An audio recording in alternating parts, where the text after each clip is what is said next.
Naitwa Mwalimu Dafrosa Chilumba, mkuu wa shule ya sekondari wasichana Dr. Samia Suluhu Hassan.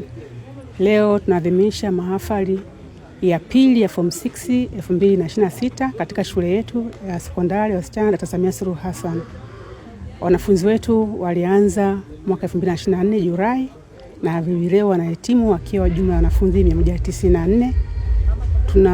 Mimi kama mkuu wa shule nipende kuwapongeza sana kwa kufikia hatua ya leo, lakini pia ni waase kwamba maadili tuliowafundisha hapa shuleni, nidhamu, wajibikaji na kuipenda nchi yao iwe kipaumbele kwao, lakini pia taaluma waliyopata hapa wakaitumikia vyema katika hatua yao ya kitaaluma mbele ya safari na kazini kwao.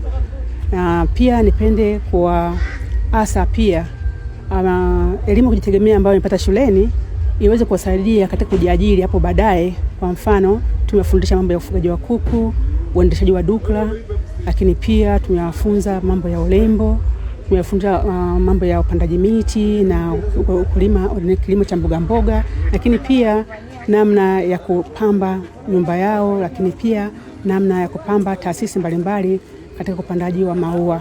Kwa haya yote ambayo wameyapata, mimi nawasihi waendeleze huko watakapokwenda. Tukitegemea kwamba nchi yetu sasa hivi inapenda sana wanafunzi wawe baada ya kumaliza masomo yao waweze kujimudu kwa kujitegemea wao wenyewe.